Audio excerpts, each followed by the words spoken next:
Right here, I have two very popular cameras that I have been using for a few months. This one is the Gopro Hero 11 and this one is the Insta360 X3. If you want to know which one you should buy, in this video we're going to be talking about that and what is different between one and the other. I hope you're having an amazing day. My name is Otto and welcome back to another video. This video is not sponsored, neither company sent me their cameras and I bought these two with my own money.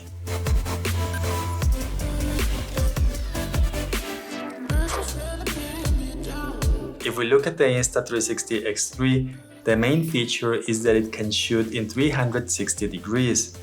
This can be done because it has two cameras on each side and they will record at the same time. The wonderful thing about it is that it doesn't matter how you point your camera, the camera will be able to see everything around it. And it gets very convenient since you don't have to worry about pointing and shooting like you do with traditional cameras. In fact, you're going to be able to reframe what the camera captured when you use the app on your smartphone or on your computer and select the angle or shot that you actually like. The GoPro Hero 11 is a tiny action camera that has been popular for years.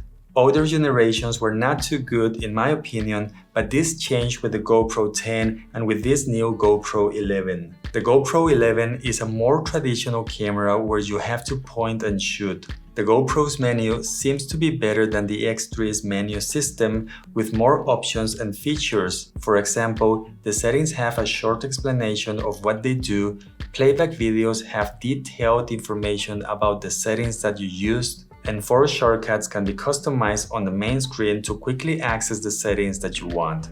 We also have a color front-facing display that is very useful for vlogging or to frame yourself during a video or to take selfie pictures, but it's not touch-enabled and trying to adjust settings when you're facing yourself can be a bit frustrating.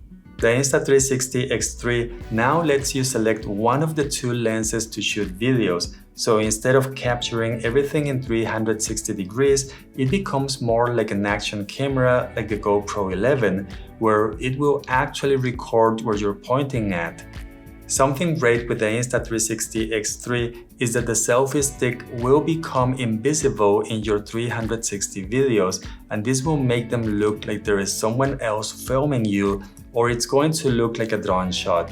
And that is something that will not happen with the GoPro 11, as the selfie stick will be visible if you're vlogging. Build quality of these two cameras is very good, but one thing I don't like about the X3 is that you need to be extremely careful with the lenses because they are easy to scratch or damage and you can replace them by yourself if something happens. The lens cover on the GoPro 11 can be replaced and this makes me feel less worried if something happens to the camera. In terms of weight and size, they are very similar. The GoPro 11 has a weight of 154 grams and the Insta360 X3 has a weight of 180 grams. Both cameras are waterproof and they can go underwater up to 10 meters. At the bottom of the X3, you will find a 1/4-inch thread hole to mount the camera on a tripod or a selfie stick, while the GoPro 11 has a mounting system with their flip-down fingers at the bottom which can be attached to different accessories. The Insta360 X3 has better battery life. It will run for about 1 hour and a half, while the GoPro 11 has a battery life that will run for about 60 to 80 minutes shooting at 4K. I like the fact that both batteries are replaceable, but the battery for the GoPro is less expensive at $25 and there is also a 2-pack for $40, which is a great deal. And the battery for the Insta360 X3 has a price of $35. If buying extra batteries is not what you want, it is possible to charge both cameras with something like a power bank and use them at the same time. The Insta360 X3 and the GoPro 11 have pretty good internal microphones, and here is a test outdoors.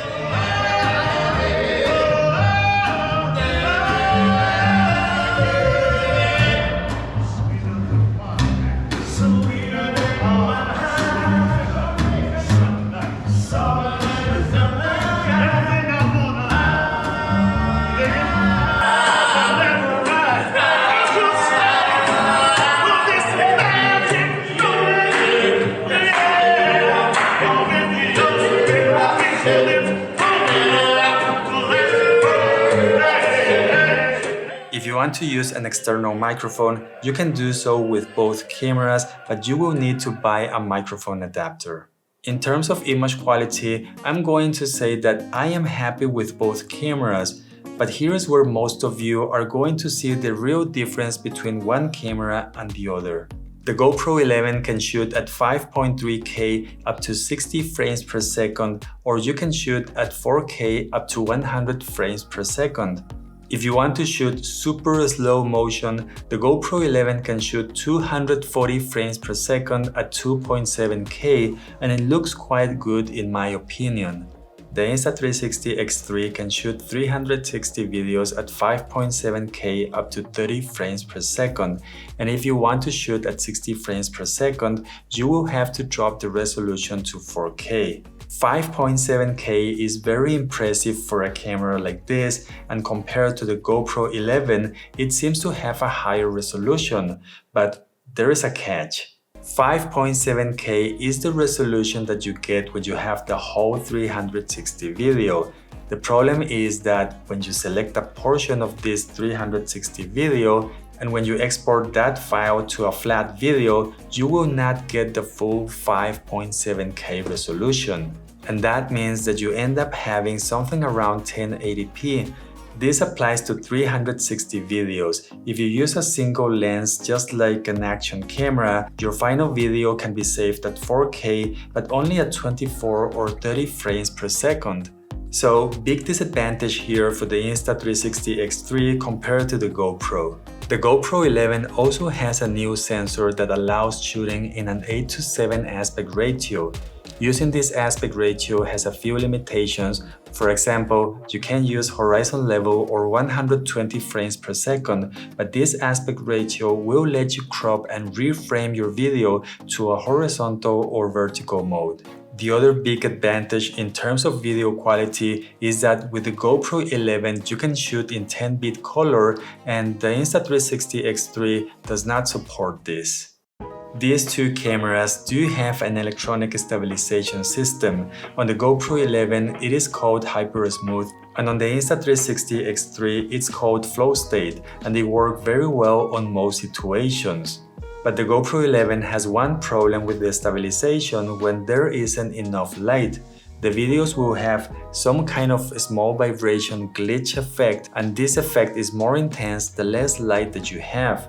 The Insta360 X3 doesn't seem to have this problem, or at least it's not so visible like on the GoPro 11. The X3 and the GoPro 11, just like their previous generations, they do not perform very well in low light situations. You're definitely going to get some noise on your videos, especially if you're using a higher ISO. Overheating is one of the biggest concerns when it comes to these cameras. The GoPro 11 will overheat and stop recording at some point using high resolutions or frame rates. For example, mine overheats at around 45 minutes shooting at 4K at 60 frames per second. On the other hand, my Insta360 X3 never overheated even when I was using it at the maximum resolution. One of the things that I like about the GoPro 11 is that we can select the area to set the exposure and lock the exposure. Without this feature, a shot like this where I want to focus on the Freedom Tower would not be possible because any other camera will set the exposure on the rest of the frame. Something else that you have to consider about these two cameras is that with the GoPro 11, you will get a video file that will be ready to use or share. With the Insta360 X3, you will need to edit the 360 videos that you take using their app on your phone or computer before you can actually use them. I know that some users don't care about this, but I also know that a lot of people did not expect to edit their videos using keyframes and selecting multiple options to have their videos ready to be used. On the bright side, once you get used to the app, it becomes easier to use and edit, and the app also offers special presets or effects that you can apply to your videos to make them more creative, like this one that you're looking at right now. The GoPro 11's retail price is $500 and the retail price of the Insta360 X3 is $450. Amazon usually has the GoPro at a lower price, sometimes as low as $400. Links to these products are going to be down below. And if you're having a great day, please hit that like button. And please let me know in the comments which camera do you prefer, the GoPro 11 or the Insta360 X3. I hope you have an amazing day and I hope to see you soon. Thank you and goodbye.